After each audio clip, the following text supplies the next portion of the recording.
ये जर्नी जो है ना, बस मेंटली फिजिकली इमोशनली टैक्सिंग नहीं है। मतलब इतना कुछ ये लेता है ना आपसे, क्योंकि आप 1 साल में ऑफिसर बनने वाले हो।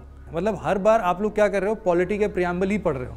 तो इससे क्या हो रहा है कि प्रियम्बल तो बहुत स्ट्रांग हो गया, लेकिन जो आगे के चैप्टर्स हैं उन पे कभी आप पहुंच ही नहीं पाए। सर यहाँ PW ओनली IAS में हम लोग इस चीज़ को इंश्योर करते हैं दो तरीक़ों से। एक तो है कि हम एक्सेप्शनल क्वालिटी देते हैं इन टर्म्स ऑफ इवैल्यूएशन, और दूसरा है टाइमली डिलीवरी। जब क्वेश्चंस हैं वो एक्चुअली में 3 पार्ट में हम डिवाइड करते हैं इसको। जब हम क्वेश्चन कोई भी फ्रेम करते हैं उसमें है पास्ट, प्रेजेंट एंड फ्यूचर। और साथ में अगर आप राइट हैंड साइड पे देखोगे तो वहाँ पे हमने मार्जिन में बताया हुआ है कि ऑल्टरनेटिवली आप इसमें और क्या ऐड कर सकते हैं और इसको कैसे बेहतर बना सकते हैं। तो अगर इस पूरे प्रोग्राम को हम लोग समराइज करें ना, तो इसको हम लोग 3:3:3 स्ट्रैटेजी में देख सकते हैं। Hello everyone and welcome to PW only IAS। दोस्तों, इस बार की UPSC 2024 की बात करते हैं ना, तो हमारे पास हार्डली 225 डेज से भी कम दिन बचे हैं शायद। और इस फेज़ में हमारा जो प्रीलिम्स वाला फोकस्ड फेज़ है ना, वो तो शायद लास्ट के 3 महीने में आएगा। अभी हमारे पास एक ऐसी अपॉर्चुनिटी है जहां पर हम लोग अपने इस पूरे प्रिपरेशन को एटलीस्ट एक बार वाइंड अप कर सकते हैं आने वाले 2 से 3 महीने, 3.5 महीने में। तो एक्चुअल में अभी बहुत सारे एस्पिरेंट्स के पास ये कन्फ्यूजन हमेशा से बना हुआ है कि क्या अब ये सही टाइम है क्या कि हम 2024 को टारगेट कर सकते हैं कि नहीं, और अगर कर सकते हैं तो उसके लिए क्या क्या चैलेंजेस उनके सामने आने वाले हैं, और उन चैलेंजेस का एक्चुअल में सॉल्यूशन क्या हो सकता है। तो आज के इस पूरे सेशन में हम लोग आपको बहुत सारे लोगों से रूबरू कराएंगे जो कि ऐसे सिचुएशंस को डेली बेसिस पर रिजॉल्व करते हैं। लेकिन उन लोग को हम आपके सामने लेके आए उससे पहले कुछ बेसिक इश्यूज़ की बात करते हैं। जैसा कि आप लोग यहाँ पर देख पा रहे हैं, सबसे पहला इशू जो आप लोग फेस करते होंगे वो है एक विशियस साइकिल में फंसना। इसका क्या मतलब है, हम लोग ना यूजुअली क्या करते हैं, जब जोश में आते हैं तो हम लोग एक नई किताब उठाते हैं, एक नया चैप्टर उठाते हैं, उससे स्टार्ट कर देते हैं। हमें लगता है कि ये अब सीरियस हो चुके हैं, अब फटाफट से हर दिन 1, 2, 3, 4 चैप्टर कंप्लीट कर लेंगे और उससे स्टार्ट करेंगे। लेकिन ये जो जोश है ना, ये 2 दिन, 4 दिन, 10 दिन बाद ठंडा हो जाता है। 10 दिन बाद फिर से जोश आता है हमें, हम लोग क्या करते हैं, फिर से उसी चैप्टर को उठा लेते हैं। मतलब हर बार आप लोग क्या कर रहे हो, पॉलिटी के प्रियम्बल ही पढ़ रहे हो। तो इससे क्या हो रहा है कि प्रियम्बल तो बहुत स्ट्रांग हो गया, लेकिन जो आगे के चैप्टर्स हैं उन पे कभी आप पहुंच ही नहीं पाए, फंडामेंटल राइट्स वाले चैप्टर तक ही नहीं जा पा रहे हो। क्यों? क्योंकि हर बार हम शुरुआत के 2-3 चैप्टर्स बढ़िया से पढ़ते हैं, उसके बाद गायब। तो ये विशियस साइकिल है, आप हर बार ना इसमें फंसते जाओगे कि हर बार जोश में स्टार्ट तो कर रहे हैं लेकिन उस पूरे प्रोसेस को कंप्लीट नहीं कर रहे हैं, और हर बार वो छोटा सा लूप ही चलता रहता है। दूसरा यहाँ पर एक बड़ा प्रॉब्लम है, इधर आप देख सकते हो, सिलेबस कंप्लीशन का दूसरों के कंपैरिजन के साथ। आप क्या करते हो कि अपने बाजू वाले को देखते हो, आपको लगता है कि यार इसने एक बार मुझसे बोला था कि इसका तो बड़ा सब्जेक्ट कंप्लीट हो गया है, मेरा तो अभी नहीं हुआ है। तो जो ये कंपैरिजन की भावना है ना, ये कहीं ना कहीं आपको एक ऐसे जोन में डाल देता है जहां पर आप अपना मोटिवेशन खो देते हो।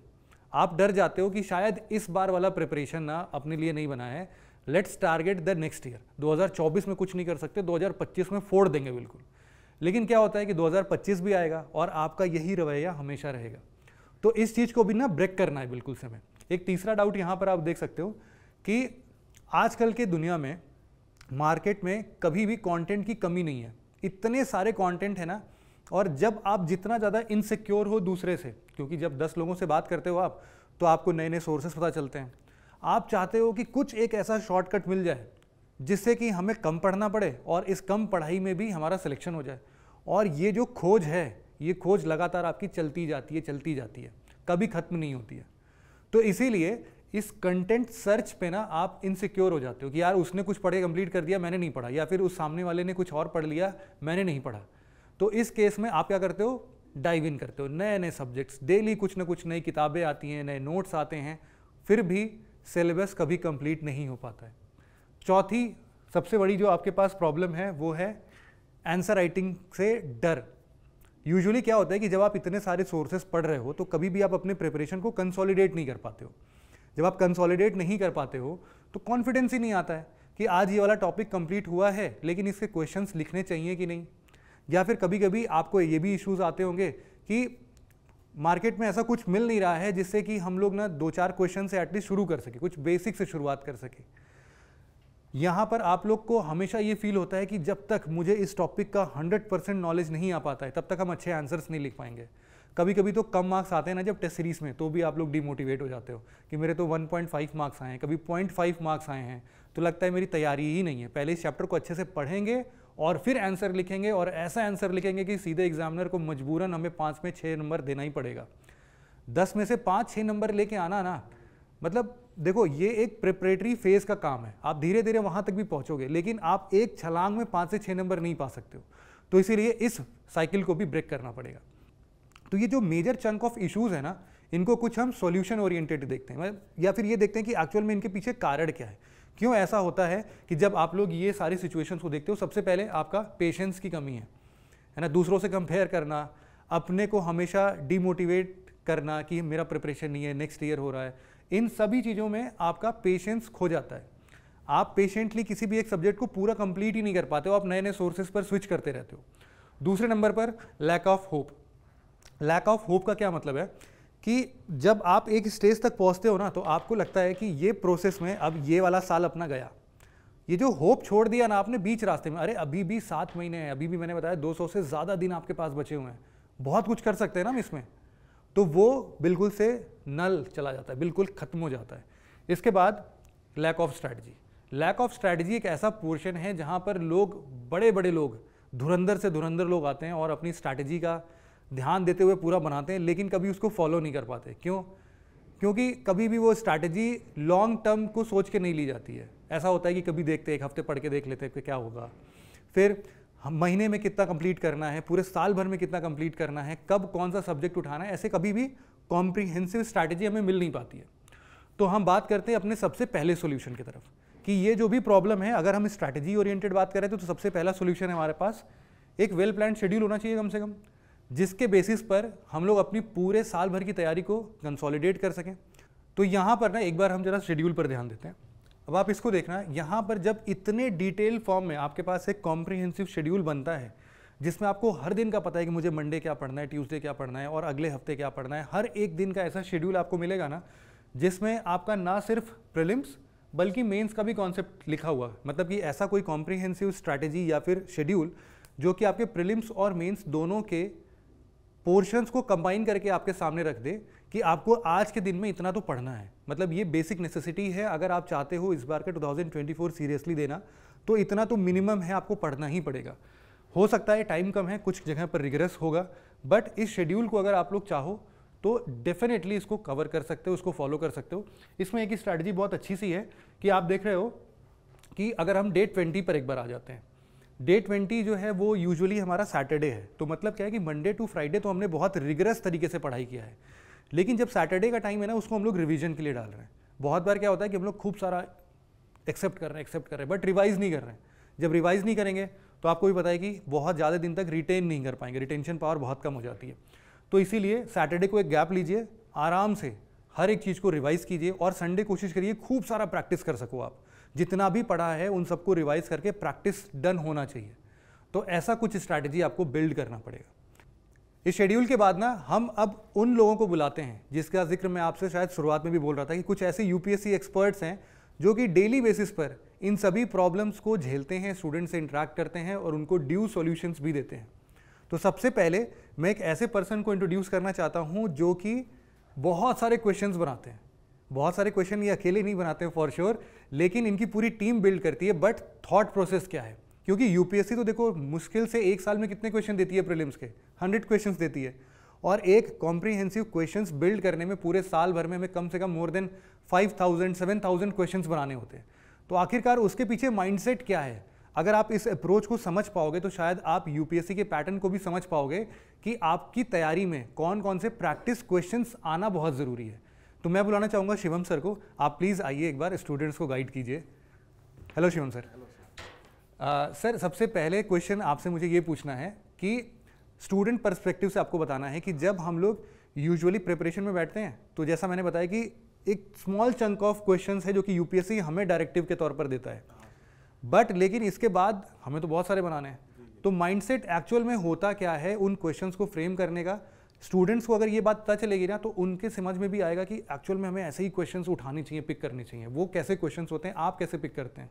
सर जैसे है कि जब क्वेश्चंस हैं वो एक्चुअली में 3 पार्ट में हम डिवाइड करते हैं इसको। जब हम क्वेश्चन को भी फ्रेम करते हैं उसमें है पास्ट, प्रेजेंट एंड फ्यूचर। जो पास्ट है, पास्ट में हम ये देखते हैं कि प्रीवियस ईयर क्वेश्चंस क्या हैं, क्योंकि यूपीएससी जो है वो एक बहुत ही वैसी संस्था है जो पैटर्न फॉलो करती है। उसका प्रीवियस ईयर क्वेश्चन। कुछ लोग बोलते हैं कि वो हर साल पैटर्न बदल देती है। सर पैटर्न जो है सर एक्चुअल में पैटर्न बदलता नहीं है, बस उसकी साइकोलॉजी सेम कंटिन्यू करती है, बस उसके वर्ड्स बदल सकते हैं। जैसे कि एक आदमी है उसने कपड़े बदल लिए, बस इस तरह से आप समझ सकते हैं उसको। तो हम पास्ट में प्रीवियस ईयर क्वेश्चन के आधार पे उनकी थीम्स को कवर करने की कोशिश करते हैं। प्रेजेंट में सर हम करंट अफेयर्स के क्वेश्चंस को इंक्लूड करते हैं, क्योंकि करंट एक बहुत ही इंपॉर्टेंट एस्पेक्ट होता है यूपीएससी के प्रीलिम्स पॉइंट ऑफ व्यू से। और जो फ्यूचर है, फ्यूचर में हम ये देखते हैं कि क्या आ सकता है, क्योंकि जैसे हम देखते हैं 2023 में जो चेंजेस आए हैं पैटर्न में, वो एक्चुअली 2022 में हिंट मिल गया है हमें। उसमें 7-8 क्वेश्चन वैसे आ गए थे, हाउ मेनी में, ओनली 1, ओनली 2। उस पैटर्न को मतलब अगर बच्चे तैयारी करते उस पैटर्न पे, तो 2023 उनके लिए इतना बड़ा चैलेंज नहीं होता। सर कुछ एग्जाम्पल्स देख लेते हैं हम इसके लिए, आप जो बोल रहे हैं। तो सर जैसे ये सारे क्वेश्चंस हमारे पास हैं, इसमें कैसे स्टूडेंट्स को हम गाइड कर सकते हैं कि कौन से टाइप के क्वेश्चंस लगाओ आप, जिससे कि आपका यूपीएससी फ्लेवर कभी लॉस ना हो। मतलब आप यूपीएससी की तैयारी कर रहे हो, किसी टेस्ट सीरीज की तैयारी नहीं कर रहे हो, है ना? तो यूपीएससी फ्लेवर कभी मिस नहीं होना चाहिए। वो आप कैसे मेंटेन करते हो और स्टूडेंट्स को क्या करना चाहिए, वो एक बार आप बता दीजिए। सर इसमें जो है ये बहुत ही कॉम्प्रिहेंसिव पेपर है हमारा। अगर हम इसको देखेंगे, जैसे 16th क्वेश्चन है, ये बेसिकली एक फैक्ट बेस्ड क्वेश्चन है, क्योंकि यूपीएससी आजकल फैक्ट्स पे ही फोकस करती है, तो फैक्ट का भी हम एलिमेंट बचा के रखते हैं। जो 2021 है सर, उसमें हम देखते हैं ये कॉन्सेप्ट्स वाले क्वेश्चन हैं, कि जैसे आपको फॉर्मूलाज पता होनी चाहिए, इस पे कॉन्सेप्ट्स भी आ सकते हैं, एनालिटिकल भी आ सकते हैं क्वेश्चन। और सर जैसे 23 है सर, 23 में अगर हम फर्स्ट एंड सेकंड स्टेटमेंट देखते हैं, तो फर्स्ट एंड सेकंड स्टेटमेंट तो कॉन्सेप्ट है, आपको डेफिनेशंस पता होनी चाहिए, अंडरस्टैंडिंग होनी चाहिए। और जो थर्ड पॉइंट है, उसमें जो स्टेटमेंट 3 है, वो एनालिटिकल है। आपको अगर बेटर अंडरस्टैंडिंग होगी, थोड़ा सोचना भी पड़ेगा उसके लिए, क्योंकि यूपीएससी आपके बेसिकली फैक्ट के साथ साथ आपको एनालिटिकल ब्रेन भी चाहिए, क्योंकि वो हालांकि वो मेंस में टेस्ट होता है, बट इंटेलिजेंट बेसिस पे आपको सारा डेटा इकट्ठा करके एक टिक मारना, मतलब अगर आप टिक देखेंगे तो बेसिकली वो है इंटेलिजेंट गेसिंग, रीडिंग, एनालिसिस, सब कुछ उसमें इन्वॉल्व होता है। तो ये हम तीनों लेवल पे हम प्रिपेयर करने की कोशिश करते हैं स्टूडेंट्स को। और जो नया पैटर्न है सर, जैसे इसमें ये ओनली 1 वाला पैटर्न है सर, जो एलिमिनेशन, हाँ सर, एलिमिनेशन अब लग नहीं रहा है एग्जैक्टली, तो वो वाला पैटर्न हमने इसमें इंक्लूड किया हुआ है। 1 लाइनर क्वेश्चन, जैसे 18th क्वेश्चन है, इसमें 1 लाइनर कई बार आर्टिकल्स आते रहते हैं हमेशा, तो इंपॉर्टेंट आर्टिकल्स को हमने इसमें कवर किया है।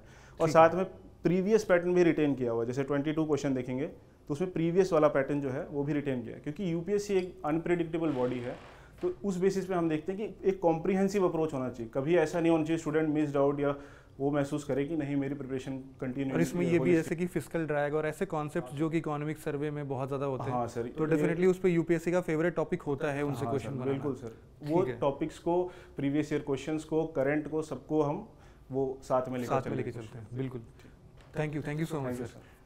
तो स्टूडेंट, ये आपको देखना है कि जब हम लोग बात कर रहे हैं ऐसे पैटर्न की जहां पर आपका प्रीवियस ईयर क्वेश्चन भी इंपॉर्टेंट है, साथ में उनको जब तक आप दिमाग में नहीं रखोगे तब तक आपका नेक्स्ट फेज नहीं डेवलप होगा कि इस बार क्वेश्चन कैसे आ सकते हैं, प्रेडिक्ट नहीं कर पाओगे आप। प्रेजेंट में जितने करंट अफेयर्स चल रहे हैं उनके साथ रिलेट करके नहीं देख पाओगे, जैसे शिवम सर अभी बता रहे थे आपको। तो इन सभी मुद्दों पर आपको भी बहुत अच्छे से एम्फेसाइज करना है और अपने प्रैक्टिस में इन सभी पोर्शंस को इंक्लूड भी करना है। तो एक क्वेश्चन कौन से प्रैक्टिस करने चाहिए, ये तो एक सब्जेक्ट है हमारा, लेकिन एक्चुअल में जब हम लोग आंसर राइटिंग की बात करते हैं ना, तो बहुत सारे डाउट्स मन में आते हैं और उसका सबसे बड़ा इशू आता है कि हमें कोई बताने वाला नहीं है कि एक्चुअल में हमने जो लिखा है वो कितना सही है, कितना गलत है। क्या ऐसी चीज़ें लिख दे जो कि यूपीएससी उसको पढ़ के अच्छे मार्क्स दे सकती है। इन सभी चीज़ों में ना बहुत इंडिविजुअलिस्टिक काइंड ऑफ हमें कभी कभी फ्लेवर चाहिए होता है कि मैंने अपने हिसाब से आंसर लिखा है, उसका एक्चुअल में सॉल्यूशन क्या है, क्या और लिखना चाहिए। तो उसके लिए उन सभी चीज़ों को समझने के लिए मैं इवैल्यूएशन टीम से बुलाना चाहूँगा अरुण सर को। अरुण सर, आप प्लीज़ आएँ एक बार और बच्चों को गाइड करें यहाँ पर कि हेलो सर। Thank you. तो अरुण सर यहाँ पर पूरा इवैल्यूएशन टीम देख रहे हैं, तो सर आपके पास ऑलरेडी बहुत बड़ी टीम है, लेकिन एक प्रॉब्लम भी आती है इसके साथ कि इवैल्यूएशन अपने आप में ना एक ऐसा सेगमेंट है जहाँ पे आप हर क्वेश्चन पे, हर स्टूडेंट के आंसर पे अलग अलग कमेंट करना पड़ेगा, क्योंकि सबकी नीड्स अलग है, सबकी रिक्वायरमेंट अलग है। तो उन सभी चीज़ों को आप टैकल कैसे करते हैं सर, और at the same time students की बेसिक प्रॉब्लम क्या है, जब भी वो आंसर लिखना स्टार्ट करते हैं तो उनकी बेसिक प्रॉब्लम क्या है, वो कैसे उससे स्टार्ट करें, सॉल्यूशन क्या है आपके पास उनके लिए, वो एक बार प्लीज़ बताएं। शिवम सर, जैसा आपने बताया था शुरुआत में ही कि इनिशियली स्टूडेंट हेजिटेंट होते हैं आंसर राइटिंग को लेके, तो काफ़ी लेट स्टार्ट करते हैं वो, एक आपने ये बता दिया था। दूसरा मार्क्स फियर भी आपने बताया कि उनको कई बार ऐसा लगता है कि मेरे 10 में से कितने मार्क्स आएंगे, 1 मार्क आ गए या 0.5 आ गया या 1.5 आ गए, तो वो इस चीज़ को डिले करते रहते हैं कि एक बार मेरा कंटेंट कंसोलिडेट हो जाए, then after that I will start writing answers. ये दूसरा हो गया। तीसरा एक जो सबसे बड़ा इशू हम लोग फेस करते हैं वो ये होता है कि in many of the institutes, आपने भी देखा होगा, स्टूडेंट्स भी ये देखते हैं कि शुरुआत के टेस्ट ही 20 क्वेश्चन से स्टार्ट होते हैं। तो उनको ऐसा लगता है कि अचानक से मैं फर्स्ट टाइम जाके 20 क्वेश्चन अटेम्प्ट कैसे करूंगा, टाइम कैसे मैनेज करूंगा। तो बहुत तरह के फियर्स होते हैं। तो ये सारा फियर्स आपने भी डिस्कस किया था। इनिशियल स्टूडेंट इन चीज़ों को फेस करते हैं। ओके, तो ये है उनका इनिशियल फियर्स। तो सर जैसे मैं जब अपने पहले आंसर लिखने की बारी कर रहा था तो मेरा दिमाग तो नहीं चल रहा था ऑब्वियसली, और मैं समझता हूँ कि सबके साथ यही होता है। तो एक्चुअल में सॉल्यूशन क्या है? अगर वो एक आंसर लिखते हैं तो हम उनको ऐसा क्या इवैल्यूएशन देते हैं जिससे कि उनको एक कॉम्प्रिहेंसिव, उनका मतलब पूरा माइंडसेट क्लियर हो जाए, वो आप कैसे करते हैं? सर यहाँ PWOnly में हम लोग इस चीज़ को इंश्योर करते हैं दो तरीक़ों से। एक तो है कि हम एक्सेप्शनल क्वालिटी देते हैं इन टर्म्स ऑफ इवैल्यूएशन, और दूसरा है टाइमली डिलीवरी। सर एक बार इसको देख सकते हैं क्या? या बिल्कुल, हाँ सर। जब हम बात करते हैं एक्सेप्शनल क्वालिटी की, तो आप देख सकते हैं कि हम लोग कितने माइक्रो लेवल पे इवैल्यूएशन में जो इवैल्यूएटर्स हैं वो अपने फीडबैक को प्रोवाइड करते हैं। फॉर एग्जांपल, एक और चीज़ यहाँ पे मैं पॉइंट आउट करना चाहूँगा कि हर एस्पेक्ट को ध्यान में रखा जाता है। जैसे इंट्रोडक्शन, एक बेसिक स्ट्रक्चर अगर हम आंसर की बात करें तो इंट्रोडक्शन, मेन बॉडी, कंक्लूजन। तो ऐसा नहीं है कि कोई एक पेज में हमने एक ही कमेंट कर दिया और फीडबैक प्रोवाइड कर दिया। रैदर हम लोग हर एस्पेक्ट को इंडिविजुअलिस्टिक लेवल पे देखते हैं। फॉर एग्जांपल, अगर आप यहाँ पे देखें तो पहले वाले एस्पेक्ट जो इंट्रोडक्शन होता है वहाँ पे हमने ये तो बताया ही कि इंट्रोडक्शन आपका कैसा है, ये ऑब्जर्वेशन हो गया हमारा। तो जैसे यहाँ पे आप देख सकते हैं क्रिस्प एंड क्लियर इंट्रोडक्शन, तो उसमें हम ये भी बताते हैं कि ऐसा हम क्यों आपको कमेंट कर रहे हैं, तो उसके नीचे के रीज़न लिखे हुए हैं। और साथ में अगर आप राइट हैंड साइड पे देखोगे तो वहाँ पे हमने मार्जिन में बताया हुआ है कि ऑल्टरनेटिवली आप इसमें और क्या ऐड कर सकते हैं और इसको कैसे बेहतर बना सकते हैं। उसी तरह से आप बहुत सारे कमेंट देख सकते हैं कि मेन बॉडी पे भी हमने कमेंट किया हुआ है, कंक्लूजन पे भी इनफैक्ट हमने कमेंट किया हुआ है कि वो अगर फेयर है तो क्यों है, और ऑल्टरनेटिव वे में आप क्या कंक्लूजन प्रोवाइड कर सकते हो। उसी तरह से प्रेजेंटेशन एस्पेक्ट को भी हम लोग अलग से देखते हैं कि प्रेजेंटेशन को कैसे हम इम्प्रूव कर सकते हैं। तो ये सारी चीज़ों को हम यहाँ पे देखते हैं, जिससे एक टॉप नॉच क्वालिटी हम इवैल्यूएशन में प्रोवाइड करते हैं। एक और दूसरा चीज़ यहाँ पे मैं एक और चीज़ ऐड करना चाहूँगा कि इवैल्यूएशन स्टेज यहाँ पे हमारे यहाँ पे 3 प्रोसेस है जो चेक एंड बैलेंस है। कि जैसे इवैल्यूएशन तो होता ही होता है, उसके बाद 2 रिव्यू स्टेज हैं। तो हार्डली कोई ऐसा चांस है कि ऐसा रेयरली होगा कि एक अप्रोप्रिएट फीडबैक ना मिले स्टूडेंट को। तो इस चीज़ को भी हम वहाँ से इंश्योर करते हैं। और जहाँ तक टाइमली डिलीवरी की बात है, तो वो हमारा जैसा शेड्यूल में टेस्ट में होता है, जिस हिसाब से हम स्टूडेंट को प्रॉमिस करते हैं, इन 99% ऑफ द केसेस, और इनफैक्ट मोर देन दैट, हम ये चाहते हैं और हम ये कोशिश करते हैं कि हम डिलीवर कर दें स्टूडेंट्स को, टाइमली डिलीवरी कर दें। सही है सर। इसमें भी मैं देख रहा हूँ बहुत एग्जॉस्टिव कंटेंट है अभी हमारे पास। हाँ, स्टूडेंट्स को बहुत अच्छे से गाइडेंस मिल जाएगी इस चीज़ से। तो फेयर इनफ सर। इसके बाद इसमें यूजुअली हमारे पास वैसे तो इंग्लिश की कॉपीज़ हैं, हिंदी की कॉपीज़ भी आई थिंक होगी हमारे पास।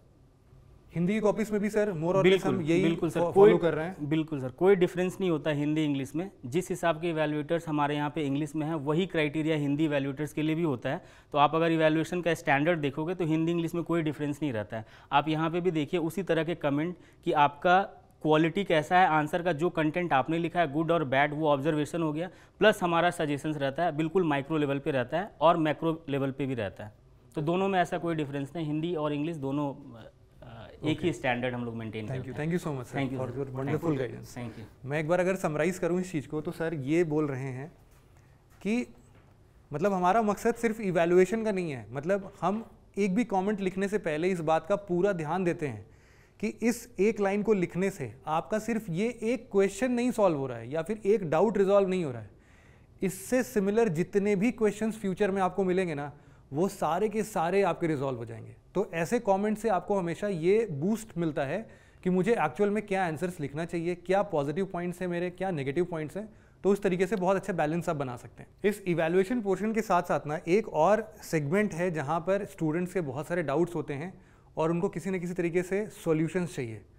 और हम ऐसा बोल सकते हैं कि अगर एक साइड एस्पिरेंट्स अपने आप को अर्जुन ट्रीट कर रहे हैं, तो उनको एक ऐसे श्री कृष्ण की तलाश होती है जो कि उनके सभी डाउट्स को रिजॉल्व करे, एक अच्छा मार्गदर्शन दे, जिससे कि उनके लाइफ में जो भी आगे प्रॉब्लम्स आने वाली हैं उनका एक बेहतर सॉल्यूशन मिल सके। तो मेंटोरशिप के लिए मैं बुलाना चाहूँगा पीयूष सर को। पीयूष सर प्लीज़ आइए आप। और ऐसे आपके पास थाउजेंड्स ऑफ डेली स्टूडेंट्स आ रहे हैं जो कि पीयूष सर की टीम पूरी इसको एनालाइज करती है, उन सभी से रिलेट होके स्टूडेंट्स को गाइड करती है। सर बेसिकली सबसे पहला क्वेश्चन ये है कि आपके पास में, मुझे पता है कि हर स्टूडेंट का अपना साइकी है, अपने डाउट्स है, अपना जोन ऑफ कॉन्फ्लिक्ट है ना, सबके अपने अपने इश्यूज़ हैं। मेजर ऐसे क्या इश्यूज़ आपके सामने आते हैं और उनका आप क्या सोल्यूशन देते हैं? मतलब स्टूडेंट्स का बेसिक प्रॉब्लम क्या है आज की दुनिया में? सर अगर देखा जाए, जो आपने पहला चीज़ की, हर स्टूडेंट का एक अलग डिमांड होता है। तो सबसे पहले हमें ये समझना पड़ता है कि वो स्टूडेंट किस बैकग्राउंड से है, उसका करंट प्रिपरेशन लेवल कैसा है। जब हम लोग ये एनालाइज कर पाते हैं तभी किसी स्टूडेंट को पर्सनलाइज टेलर गाइडेंस दे सकते हैं। अब इनके डाउट्स क्या हैं सर? अलग अलग लेवल के स्टूडेंट्स अलग अलग टाइप के डाउट्स पूछते हैं। फॉर एग्जांपल कोई स्टूडेंट स्टार्ट कर रहा है, उसका पहला डाउट यही रहता है कि सर स्टार्ट कैसे करे, टाइम मैनेजमेंट कैसे करे। कोई स्टूडेंट है जिसने कुछ दिन पढ़ लिया है, उसको ये प्रॉब्लम आता है कि आंसर राइटिंग कैसे करना है, उसके बाद वो आंसर्स को कैसे बेटर करें, या फिर उनके जो सब्जेक्ट स्पेसिफिक कॉम्प्लिकेटेड डाउट्स है वो सॉल्व होता है। इससे अलावा सर ये तो एकेडमिक पार्ट की हमने बात कर ली। ये जर्नी जो है ना, बस मेंटली, फिजिकली, इमोशनली टैक्सिंग नहीं है। मतलब इतना कुछ ये लेता है ना आपसे, क्योंकि आप 1 साल में ऑफिसर बनने वाले हो और वो ऑफिसर को इतने चैलेंजेस फेस करने हैं। तो जो इमोशनल सपोर्ट है, जो मोटिवेशन है, वो बहुत इंपॉर्टेंट है।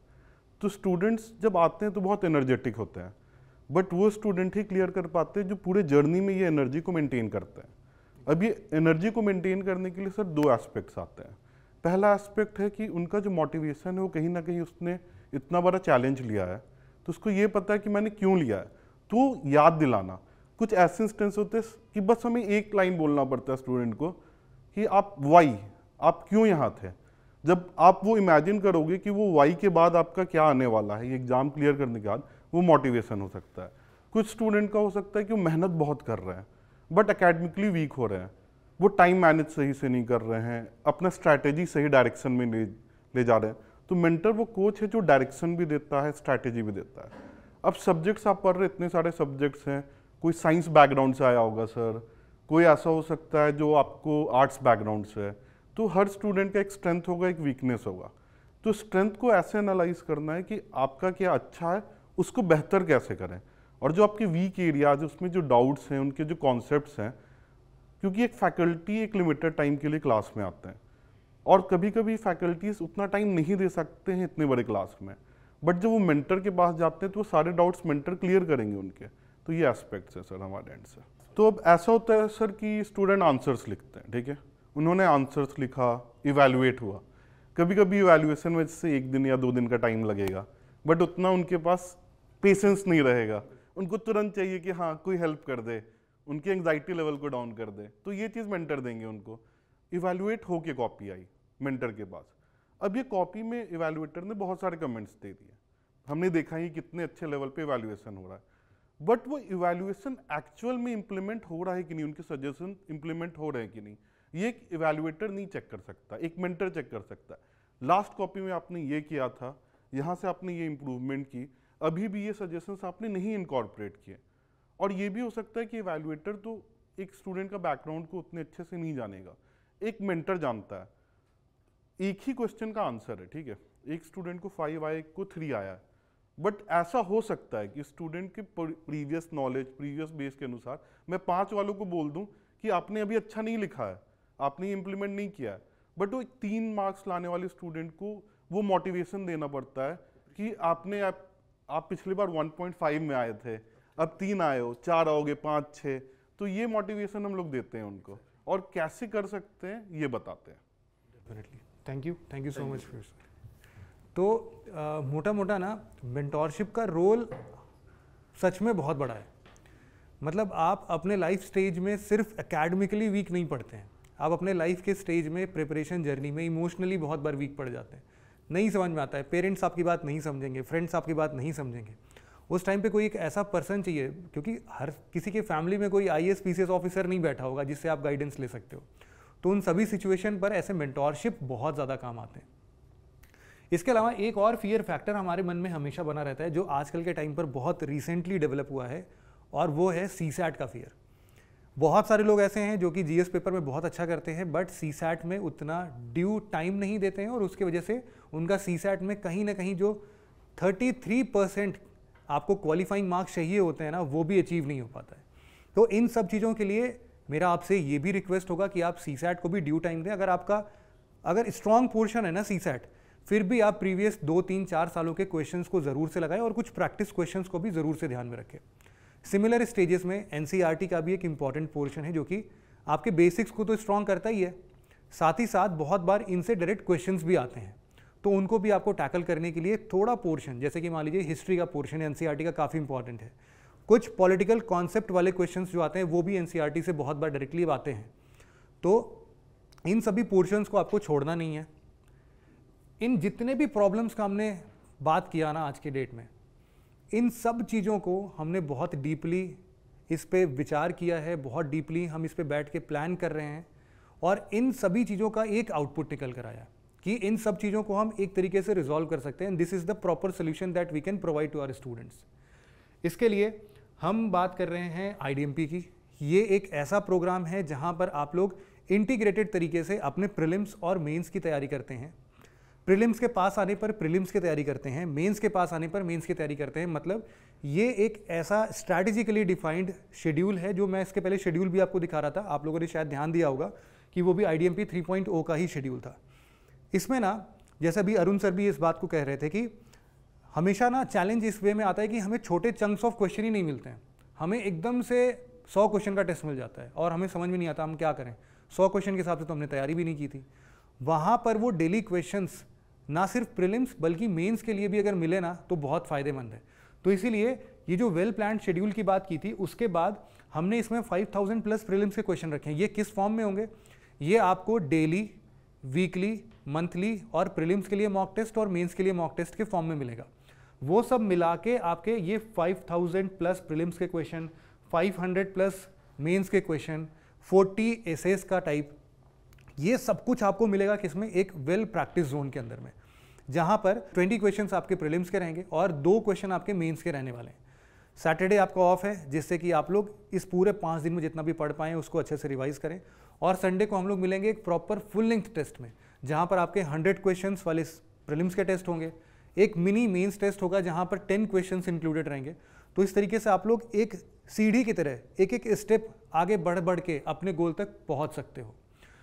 ये तो एक हफ्ते का पूरा प्लान देखा। इसके अलावा इस पूरे प्रोग्राम में हमने 2 बहुत इंपॉर्टेंट सेशंस को रखा है, जिसमें आप यहाँ पर देख सकते हैं CSAT की क्लासेस हैं और इनके टेस्ट सीरीज इंटैक्ट हैं इसके अंदर में।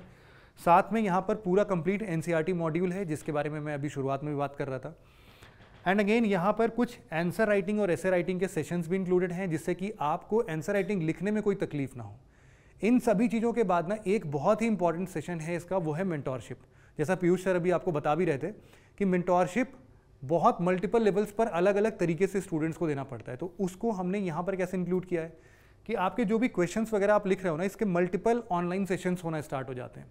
आप जूम के थ्रू अपने आंसर्स फैकल्टीज़ या टीचर्स या मेंटोर्स को दिखाते हैं, वो लोग प्रॉपरली आपको गाइड करते हैं। बहुत बार क्या होता है कि नहीं सर, मैं ग्रुप में नहीं बात करना चाहता, मुझे इंडिविजुअली अटेंशन चाहिए, तो एक हम लोग इस बैच के टेलीग्राम पेज पर एक लिंक प्रोवाइड कर देते हैं, जिसको भी अगर इंडिविजुअली अटेंशन चाहिए वो उस फॉर्म को फिल कर देता है और हम लोग विदिन 24 आवर्स ये पूरी मेंटोरशिप की टीम उसको कॉल करती है और उनमें जो भी डाउट्स है उन डाउट्स को रिजॉल्व करने की कोशिश करती है। मतलब स्टेप बाय स्टेप पे आपके जितने भी प्रॉब्लम्स हैं उसका सोल्यूशन इस मेंटोरशिप जोन में मिलेगा। और यहाँ पर एक और फीचर लिखा हुआ है, 14 प्रहार हार्ड कॉपीज़ के फॉर्म में है। ये हार्ड कॉपीज़ 14 प्रहार बुकलेट्स क्या है, जब आप मेंस के एग्जाम की तैयारी करोगे ना, तो उस टाइम पर मेंस का कंसोलिडेटेड मटेरियल नहीं मिल पाता है। बहुत बार क्या हुआ कि आप लोग इस पूरे जर्नी में, चूंकि टाइम कम है तो नोट्स नहीं बना पा रहे हो अपने, उन सभी नोट्स का कंपाइलेशन बहुत ही छोटे क्रिस्प फॉर्मेट में हर एक सब्जेक्ट का, वो किस में मिल जाता है? प्रहार के फॉर्म में। तो ये हार्ड कॉपीज़ भी इसके अंदर इंक्लूडेड है, जिससे कि अगर आपने किसी भी तरीके से नोट्स नहीं भी बनाया तो आपको टेंशन लेने की ज़रूरत नहीं है। मेंस के टाइम पर, मतलब आपके प्रीलिम्स एग्जाम के जस्ट बाद ही आपको ये हार्ड कॉपीज़ आपके घर तक डिलीवर हो जाएंगे। ये पूरा प्रोग्राम जो है ना, वो ऑनलाइन और ऑफलाइन दोनों मीडियम्स में अवेलेबल है, इंग्लिश और हिंदी दोनों मीडियम्स में अवेलेबल है। तो अगर इस पूरे प्रोग्राम को हम लोग समराइज़ करें ना, तो इसको हम लोग 3:3:3 स्ट्रैटेजी में देख सकते हैं। मतलब कि स्टार्टिंग फ्रॉम 30 अक्टूबर तो जा ही रहा है वैसे, तो नवंबर, दिसंबर और जनवरी, ये आपका जो तीन मंथ्स है, इन 3 मंथ्स में हम लोग प्रीलिम्स और मेंस की रिगरस स्टडी करेंगे। और शायद यही एक आखिरी अपॉर्चुनिटी आपके पास जब आप अपने मेंस के सब्जेक्ट्स को भी कंसोलिडेट करते हैं। इसका अगला 3 महीना जो है, फरवरी, मार्च और अप्रैल, ये 3 महीने हम लोग प्रॉपरली आपके प्रीलिम्स ओरिएंटेड टेस्ट पर फोकस करेंगे। क्यों? क्योंकि हाई टाइम होगा आपके प्रीलिम्स के लिए। एट द सेम टाइम आपका मई में पेपर होगा। अब एग्जैक्टली ऐसा नहीं हो रहा है कि बिल्कुल 31 जनवरी को कट हो जाएगा, फॉर श्योर एक हफ्ता फेब का भी जाएगा। इस तरीके से जब आपका 26 मई को एग्जाम है तो फॉर श्योर पहले दूसरे वीक ऑफ मई मंथ भी हम लोग कवर कर लेंगे, कुछ अच्छे टेस्ट वहाँ पर भी ऑर्गेनाइज कर लेंगे। इसके साथ साथ जैसे ही आपका ये प्रीलिम्स एग्जाम खत्म होता है तो अगला 3 महीना जो है आपका जून, जुलाई और अगस्त, ये 3 महीना फिक्स्ड है आपके मेंस प्रिपरेशन पर फोकस होके। तो इस तरीके से ये 3:3:3 स्ट्रैटेजी जो है वो आपको इस पूरे प्रिपरेशन ऑफ यूपीएससी को कंसोलिडेट कर देगा। ये एक रेगुलर बेसिस का प्रोग्राम है, लेकिन अगर इसके बाद भी अगर आप लोग कुछ टेस्ट सीरीज के बारे में जानना चाहते हैं जिसमें सिर्फ प्रीलिम्स के फुल लेंथ टेस्ट हो, जिसमें सिर्फ मेंस के फुल लेंथ टेस्ट हो, जिसमें सिर्फ सीसेट के फुल लेंथ टेस्ट हो, ये सारे के सारे टेस्ट सीरीज भी इंक्लूडेड हैं और ये सब भी आपके ऑनलाइन, ऑफलाइन, हिंदी, इंग्लिश सब जगह मिल रहे हैं। अगर इसके बारे में आपको और भी डिटेल में जानकारी चाहिए तो आप हमें कॉल के थ्रू बता सकते हैं 9920613613 पे, या फिर आप एक काम कर सकते हैं कि आप सिंपली pw.live पर जाइए और वहाँ पर ये एक चैट वाला सेगमेंट आता है, pw ऐप पर लेट्स चैट का नाम आता है, यहाँ से भी डायरेक्टली आप कर सकते हैं।